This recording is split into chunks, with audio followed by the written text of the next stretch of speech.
differential coming out. Obviously very disappointed in the outcome of the game. On a positive note, Jay Mangum, he was in the locker room with us just now with his teammates, and obviously went to the hospital, ran some tests. He's in good shape.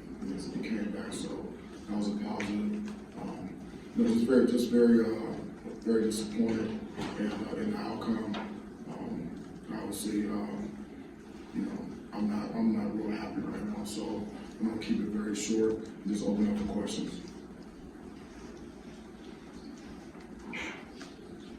Well, obviously, when you lose 4 in a row like this, people look for changes, dramatic changes, whatever kind of changes. Are you at the point where you sort of have to table that idea of changes until after the season? I'm sorry, I'm not sure exactly what you're asking. Midway through a season, can you make dramatic changes either in personnel or coaching staff, or do you just let this go through the end of the year and then you reassess? Yeah, well, I'm not looking to make any changes from a coaching staff standpoint at all. And any changes that we make, scheme-wise or personnel, we'll have to evaluate the tape. Now, 6-14 to 202 today in total offense. It's the second year in a row. In the first half, every time Ohio State's had the ball, it's wound up with an extra point. How do you close the gap on a team that's where they are? Yeah. Well, after I watch the film, I'll be able to see exactly where the breakdowns are. I have some ideas, on how to close the gap, but now is not the time to talk about it. Mel, I guess I know we've been asking you this seems like every week, but I think you finished with only 7 yards rushing. How difficult is it? Just to kind of go ahead and try to be successful without getting production. Talking about the running game? Yeah. Yeah. We have to be able to run the ball. As you can see, you can't be one-dimensional. That's not a good formula. Anytime defensively, you can make a team one-dimensional, take away the run, and know that they have to throw the ball, and you basically have where you want. You mentioned about not making coaching changes and waiting to look at the scheme, but the numbers right now I think are in 26 games, they're 7 times given up over 500 yards. As a defensive coach, how do you approach that? I mean, how do you fix that? Yeah, well, we'll keep working on it. We'll go back and see what we can do with the guys that we have. It's not an easy fix, but we'll do whatever we can to make it better.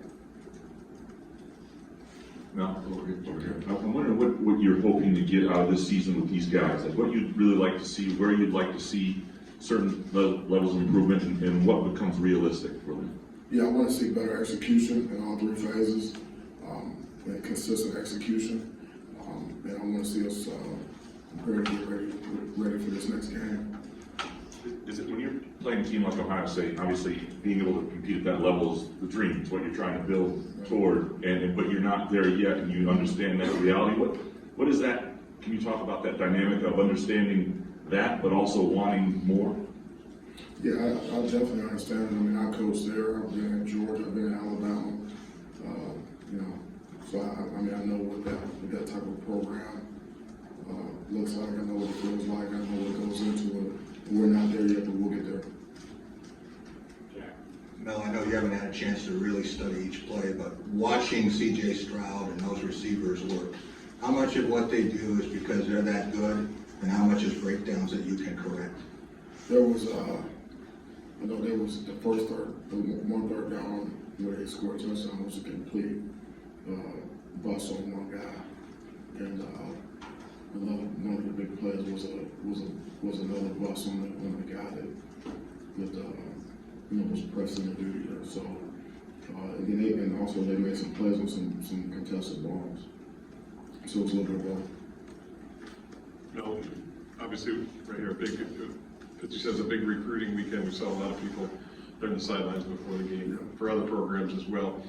Does a performance like this, does that have any, or do you worry about it having any negative effect on a day when so many guys are here? Is that ever a concern, what's happening on the field? No, I mean, because those guys see the opportunity to come in here and make a difference, and so you know, obviously, we have a really good recruiting class going for the 23 class. And we're gonna, it's one of the best classes that's been put together so far here. And we're gonna continue to add to it and have a really good class. We're gonna fight, always have to fight to hang on to guys because that's just the nature of recruiting. We're gonna have some really good players. We're gonna recruit at a really high level with 23.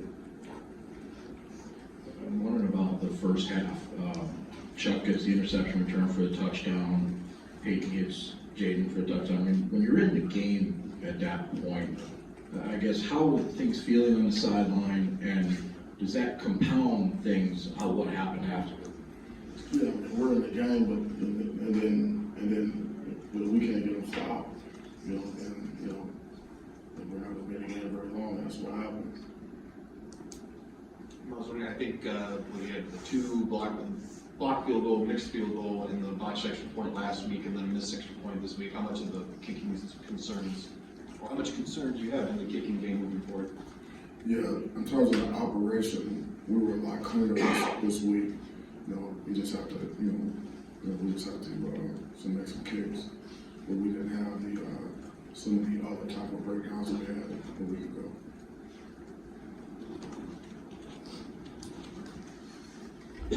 I'm just wondering, what's the challenge of preparing for that specific team with the talent they have at quarterback, at receiver, the depth of that talent? I mean, is it a bigger challenge than most when you're trying to prepare and practice and get a decent look for something like that? Yeah, I mean, when the matchups are a challenge, obviously. So that's the biggest thing. The one-on-one matchups, that's the biggest thing because they put pressure on you at every position. And they have a really good quarterback who's very, very accurate with the ball. So he can put the ball places where a lot of guys can't put it there on a consistent basis. So he doesn't need a lot of room. You have to be perfect. Right. Coach, do you feel like the progress has been made between last year's result and this year's result? Yeah, I can't say that. I have to look at the film. I can't say. I mean, you're in the left-hand column, you're not in my mind. Anything else for Coach? With the players, are you noticing that their shoulders are starting to droop a little bit more post-game? Is it becoming more difficult to keep them up? Have you noticed that yet, or do you anticipate that being becoming a challenge now also? Yeah, I haven't really noticed that. The guys been very disappointed after every one of these losses. But obviously, like I told them in the locker room, I'm on the lookout for any type of negativity or anything like that because that's zero tolerance. Life's not easy. It's a test of your character. It's a test of character for everyone in the room involved with his coaches or players. And so, just see how we respond. I believe that we'll respond like we have, come in here ready to work the next day. But if not, then you can't be a part of it. Because that's not life. When things get tough, you cannot fall. You can't look for excuses. You gotta keep chopping and look for what's next and take the next right step. That's what we have to be able to do. And anything else is just not going to be acceptable. Period. What did you think of Peyton Thorne and Noah Kim and how they played today? Yeah, none of us played good enough today, so I have to watch the film. But after a loss like that, the positive, like I said, was Jaden Mangum was healthy after the game. That's the one positive I can take out of everything else. Just need to evaluate it and see. Graham with the last one. Another Jaden Reed looked maybe more like himself than we've seen to this point. I'm just wondering if that changes things for you offensively, and even though you're playing Ohio State, is there anything that, without watching the film, you can look at and say, okay, that is something that to build on against a team that isn't Ohio State? Yeah, Jay Reed is, he's getting back to form. I think you can see that. And all the positives that we had in the game, we're going to build on those. Whether our offense, defense, and special teams, we're going to build on those positives. I told them that in the locker room after the game. And that's typically what you do. any of the positives that you have, we're gonna build upon those things. But the negatives, we have to really have to eliminate some of those things that we do out there. Some of the drive killers, things like that. Whether the mental errors or lack of execution. There's no lack of want to, or guys do play hard, but the execution's not there. That's what we really need to get cleaned up. All right, Coach, that's all the questions. Okay. Thank you. Thank you. Thanks for the questions. We'll see you on Monday.